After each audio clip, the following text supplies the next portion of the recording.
Hello बच्चों, कैसे हैं आप लोग। मेरा नाम है अंशु और आप देख रहे हैं सक्षम कोचिंग दुर्ग। बच्चों आज अपन स्टार्ट करने वाले हैं चैप्टर 4 डिटर्मिनेंट्स का लेक्चर नंबर 3। अगर आपने लेक्चर नंबर 1 और 2 नहीं देखा है तो डिस्क्रिप्शन में इस चैप्टर का प्लेलिस्ट का लिंक दे दिया हूं, वहां से जाइए। सबसे पहले लेक्चर नंबर 1 और लेक्चर नंबर 2 देखिए, उसके बाद इस लेक्चर में आएंगे तो आपको और अच्छे से समझ में आने वाला है। तो बच्चों इस लेक्चर में अपन करने वाले हैं प्रॉपर्टीज ऑफ डिटर्मिनेंट्स करेंगे, उसके बाद अपन एक्सरसाइज 4.2 स्टार्ट करेंगे। तो देखिए सबसे पहले अपन प्रॉपर्टीज ऑफ डिटर्मिनेंट्स क्यों कर रहे हैं। जब अपन क्वेश्चन सॉल्व करेंगे बच्चों 4.2 एक्सरसाइज का, तो उसमें ये जितने भी प्रॉपर्टीज मैं अभी बताने वाला हूँ सब प्रॉपर्टीज वहाँ पर एप्लीकेशन है। इसी के हेल्प से अपन क्वेश्चन सॉल्व करेंगे। अगर आपको प्रॉपर्टीज नहीं पता होगा तो वहाँ पे आप प्रॉपर्टीज को अप्लाई नहीं कर पाओगे और आप सॉल्यूशन नहीं कर पाओगे। ठीक है, तो हम बारी बारी से जितने भी प्रॉपर्टीज होंगे उसके बारे में अपन पढ़ लेते हैं, उसके बाद अपन एक्सरसाइज 4.2 स्टार्ट करेंगे और बहुत एकदम ईजी वे में अपन उसको सॉल्व करेंगे। आप देखिएगा, ठीक है। तो चलिए बच्चों इस लेक्चर को अपन स्टार्ट करते हैं।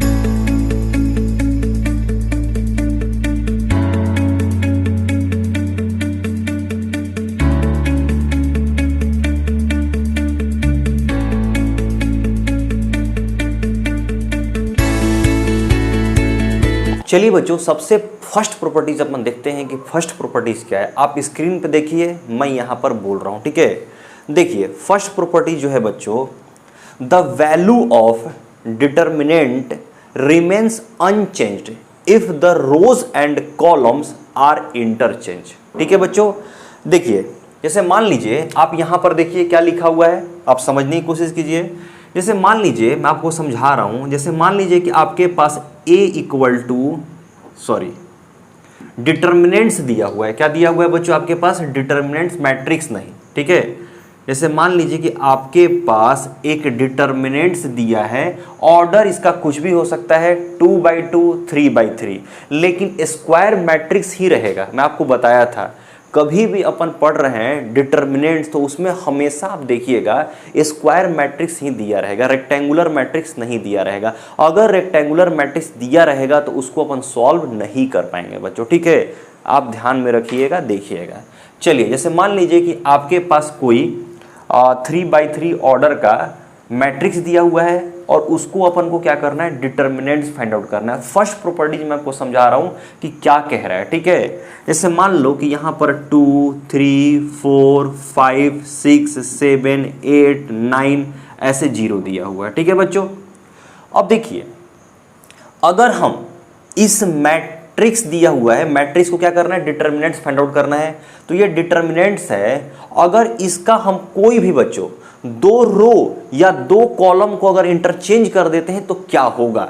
देखिए जैसे मान लीजिए कि इसी का अपन क्या कर रहे हैं, 2 रो और 2 कॉलम इंटरचेंज कर रहे हैं। कोई भी 2 रो या 2 कॉलम को अगर इंटरचेंज करेंगे तो क्या होगा। जैसे मान लीजिए कि ये सेकेंड रो है, उसको मैं फर्स्ट रो में लिख देता हूं 5, 6, 7, 2, 3, 4, 8, 9, 0, ठीक है बच्चों। देखिए हमने क्या किया, यहां पर 2 रो को इंटरचेंज कर दिया। फर्स्ट रो को सेकेंड रो के जगह पे लिखा, सेकेंड रो जो है बच्चों उसको फर्स्ट रो के प्लेस पे लिख दिया। तो देखिए ये दोनों डिटर्मिनेंट्स तो चेंज हो गए हैं, ये दोनों डिटर्मिनेंट्स चेंज हो गए हैं। यहां पर डेल था, यहां पर डेल 1 हो गया। लेकिन इसको जब अपन सॉल्व करेंगे बच्चों, सॉल्व करके जो भी आंसर लेकर के आएंगे, इसको सॉल्व करेंगे, जो भी इसका वैल्यू आएगा ये दोनों का, ये हमेशा दोनों क्या होगा, वैल्यू बच्चों सेम होगा, यानी डेल इक्वल टू डेल 1 होगा। ये आप ध्यान रख लीजिए, ये पहला प्रॉपर्टीज था। पहला प्रॉपर्टीज में अगर आपके पास कोई डिटर्मिनेंट्स दिया हुआ है, उसका कोई भी 2 रो या 2 कॉलम अपन इंटरचेंज भी कर देते हैं, उसका जब वैल्यू फाइंड आउट करेंगे तो कोई वैल्यू में चेंज नहीं होगा बच्चों, इसको सॉल्व करने के बाद। लेकिन ये दोनों डिटर्मिनेंट्स चेंज हो गए हैं, मैं आगे प्रॉपर्टीज में आपको बताऊंगा। ये दोनों डिटर्मिनेंट्स चेंज हो गए हैं, लेकिन इसका वैल्यू जो इसका सॉल्यूशन होगा, इसका जो सॉल्यूशन आएगा, मैं बताया था क्या कि कोई भी डिटर्मिनेंट्स है ये एक वैल्यू को रिप्रेजेंट करता है, एक नंबर को रिप्रेजेंट करता है। जब अपन इसको सॉल्व करेंगे बच्चों तो क्या आएगा, एक नंबर आएगा। क्या होगा, एक नंबर। वो नंबर रियल भी हो सकता है, कॉम्प्लेक्स भी हो सकता है, यानी ये दोनों वैल्यू क्या होगा, सेम होगा। ठीक है बच्चों।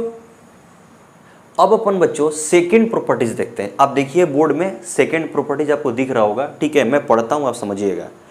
If any two rows and columns of determinants are interchange then sign of determinants change.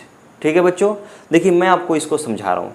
जैसे मान लीजिए कि आपके पास एक डिटर्मिनेंट्स यहां पर दिया हुआ है ऑर्डर 3/3 का। ठीक है, अगर हम इसका बच्चों रो और कॉलम को चेंज करते हैं, दो रो या दो कॉलम को इंटरचेंज करते हैं। देखिए इससे पहले हम क्या किए थे, दो रो को इंटरचेंज किए थे। यहां पर अपन क्या कर रहे हैं, दो कॉलम को इंटरचेंज कर रहे हैं। ठीक है, रो भी चेंज कर सकते हैं, कॉलम भी इंटरचेंज कर सकते हैं, दोनों कर सकते हैं, कोई फर्क नहीं पड़ता। ठीक है, तो चलिए मैं क्या कर रहा हूं, फर्स्ट कॉलम और सेकेंड कॉलम को चेंज कर रहा हूं। ठीक है, इंटरचेंज कर रहा हूं। तो 3 6 9 2 5 8। देखिए फर्स्ट कॉलम में मैं क्या लिखा, सेकंड कॉलम वाले को लिखा, और सेकंड कॉलम में फर्स्ट कॉलम वाले को लिखा।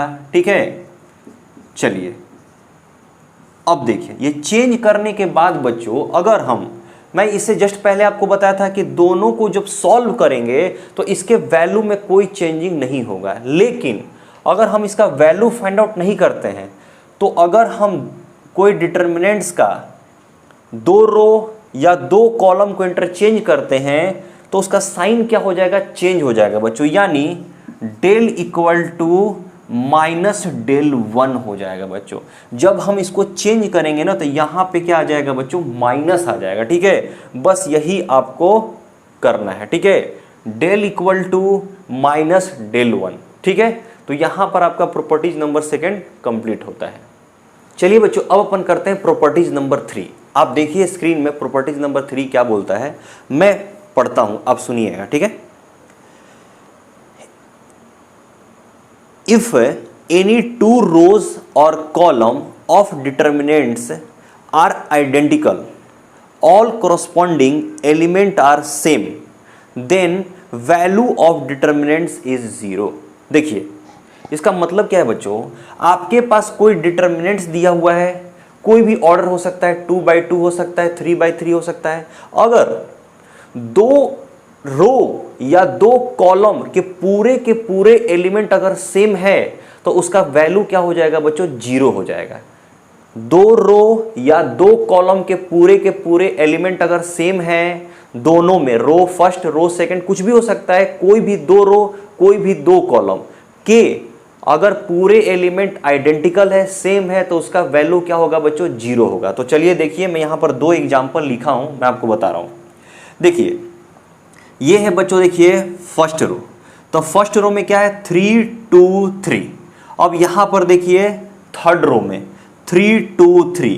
ये फर्स्ट रो और ये थर्ड रो दोनों क्या है बच्चों, एकदम आइडेंटिकल है। क्या, अगर दो रो या दो कॉलम एकदम सेम हो जाते हैं, आइडेंटिकल हो जाते हैं बच्चों, तो क्या हो जाएगा, इसका वैल्यू क्या होगा, 0 हो जाएगा। ठीक है, अब देखिए यहां पे इसका भी देखिए, यहां पर कॉलम सेम हो गया। देखिए ये है फर्स्ट कॉलम और ये क्या है बच्चों, थर्ड कॉलम।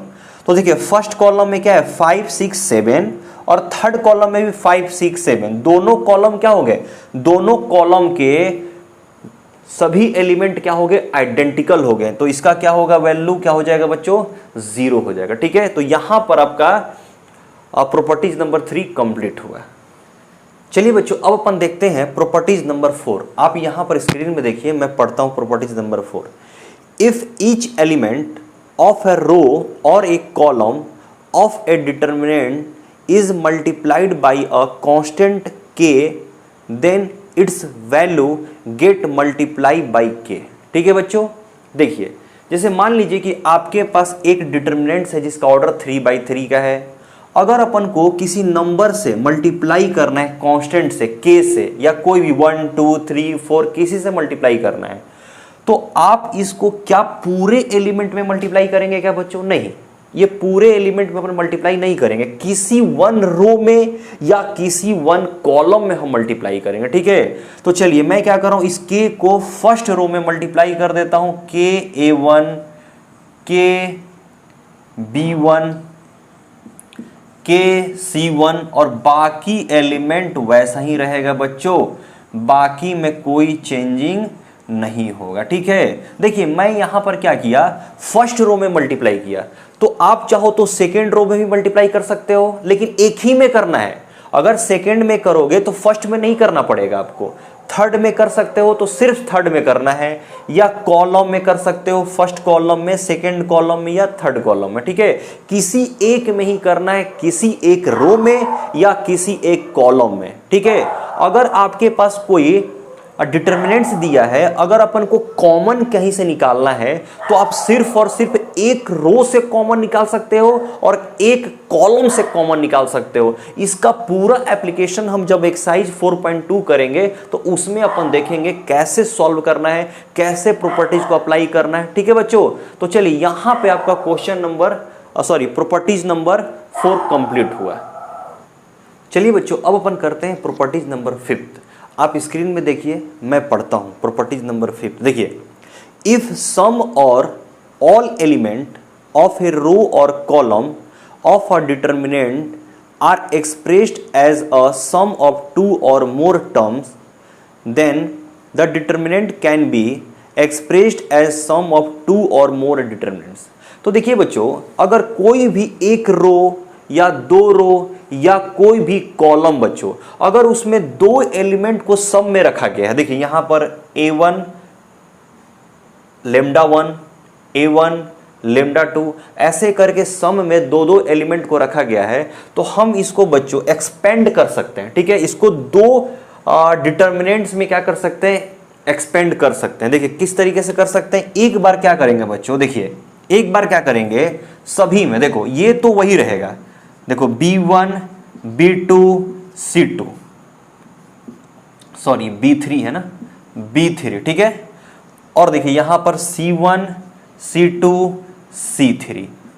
ठीक है, इसको दो टर्म में अपन लिखेंगे, कैसे कैसे लिखेंगे मैं आपको बता रहा हूं। देखो यहां पर B1 B2 B3 C1 C2 C3। ठीक है बच्चों, अब देखिए हम एक बार A1 A2 A3 को लिखेंगे, यहां पर देखिए A1 A2 A3 को लिखेंगे, और उस डिटर्मिनेंट्स में अपन लैम्डा 1 लैम्डा 2 लैम्डा 3 को लिखेंगे। ठीक है बच्चों, देखो लैम्डा 1 लैम्डा 2 लैम्डा 3 हम इस तरीके से लिख सकते हैं। ये बहुत ज्यादा इंपॉर्टेंट प्रॉपर्टीज है बच्चों, ये जब हम एक्सरसाइज नंबर 4.2 स्टार्ट करेंगे वहां पे इसका एप्लीकेशन बहुत ज्यादा है, तो ये आप अच्छे से देख लो। कभी भी कोई भी एक रो में दो दो एलिमेंट अगर सम में रहते हैं तो क्या करेंगे, ये तो कॉमन है, ये तो कॉमन रहेगा दोनों में। देखिए ये नीचे वाला कॉमन रहेगा, और फर्स्ट रो में क्या है, दो दो एलिमेंट दिया हुआ है ना, तो सबसे फर्स्ट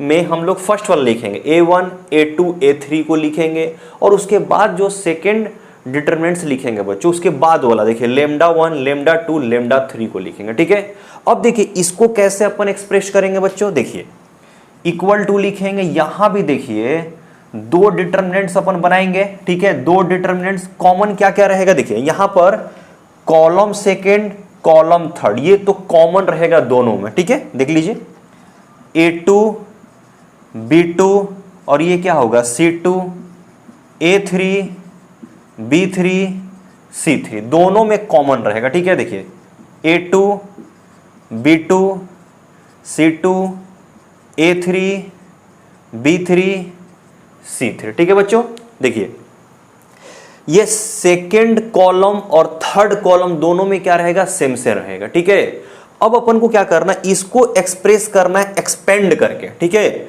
तो फर्स्ट में क्या रखेंगे, फर्स्ट वाला पूरा रखेंगे। फर्स्ट में क्या करेंगे बच्चों, फर्स्ट वाला रखेंगे। देखो A1 B1 और ये क्या रहेगा, C1 रहेगा। ठीक है बच्चों, और इसके बाद अपन क्या करेंगे, बाद वाला लैम्डा 1 बीटा 1 गामा 1 लिखेंगे। ठीक है, देखिए लैम्डा 1 बीटा 1 और ये गामा 1। देखिए बच्चों मैं यहां पर रिप्रेजेंट किया हूं lambda 1, beta 1, gamma 1, A B C ऐसे करके लिखा हूं। यहां पे सब नंबर हो सकता है, साइन कॉस टेन हो सकता है, अल्फा बीटा गामा हो सकता है, कुछ भी हो सकता है। तो ये आपको समझ में आएगा। ये प्रॉपर्टीज बहुत ज्यादा इंपॉर्टेंट है बच्चों। अगर किसी रो या किसी कॉलम में अगर दो दो एलिमेंट सम में रहता है तो अपन इसको एक्सपेंड करके लिख सकते हैं। एक एक एलिमेंट को अपन एक डिटरमिनेंट्स बनाएंगे और दूसरे जो एलिमेंट है बच्चों उसको इसमें लगाएंगे। इस तरीके से अपन कर सकते हैं, ठीक है। तो देखिए यहां पर आपका प्रॉपर्टीज नंबर 5 क्या हुआ, कंप्लीट हुआ बच्चों। चलिए बच्चों एक प्रॉपर्टीज मैं और आपको बताता हूं। जैसे मान लीजिए कि आपके पास कोई भी डिटरमिनेंट्स दिया रहता है, उसका कोई भी एक रो या कोई भी एक कॉलम के पूरे एलिमेंट अगर जीरो हैं तो उसका वैल्यू क्या होगा बच्चों, जीरो होगा, ठीक है। जैसे मान लीजिए कि आपके पास ये डिटरमिनेंट्स दिया हुआ है, जैसे मान लीजिए, ठीक है। और यहां पे देखिए पूरे एलिमेंट, सेकेंड रो के पूरे एलिमेंट अगर जीरो हैं और बाकी कुछ भी रहे उससे कोई दिक्कत नहीं है, 3, 5 और 7, ठीक है बच्चों। ऐसा अगर है तो इसका वैल्यू क्या हो जाएगा, जीरो हो जाएगा। कोई भी रो, कोई भी कॉलम के पूरे एलिमेंट अगर जीरो है तो उसका वैल्यू क्या हो जाएगा, जीरो। चलिए मैं और लिखता हूं आपके सामने। ये प्रॉपर्टीज बहुत ज्यादा इंपॉर्टेंट है, ये वाला भी, ठीक है। और इससे जस्ट पहले वाला जो बताया था कि कोई भी रो, कोई भी कॉलम में बच्चों अगर दो दो एलिमेंट दिए हैं प्लस में तो उसको हम एक्सपेंड कर सकते हैं और दो डिटरमिनेंट्स बना सकते हैं, ठीक है। और मैं यहां पर लिखता हूं, जैसे मान लीजिए यहां पर 0 0 0 2 3 4 5 6 7, ठीक है बच्चों। देखिए यहां पर ऑर्डर क्या है, 3/3 का। तो इसका फर्स्ट कॉलम के पूरे एलिमेंट क्या है, यहां पर 0 है, यानी इसका वैल्यू क्या होगा बच्चों, 0 हो जाएगा, ठीक है बच्चों। तो यहां पे बच्चों आपका पूरा प्रॉपर्टीज ऑफ डिटरमिनेंट्स कंप्लीट हुआ। और हम नेक्स्ट लेक्चर से अब स्टार्ट करते हैं। जो भी क्वेश्चन आपका बनेगा एक्सरसाइज 4.2 को अपन स्टार्ट करते हैं और देखते हैं कि ये प्रॉपर्टीज आपका अप्लाई होता है कि नहीं होता है। अगर अप्लाई होता है तो किस तरीके से अपन सॉल्व करते हैं। तो चलिए बच्चों इस लेक्चर को यहीं पे कंप्लीट करते हैं। चलिए बाय बाय, जय हिंद।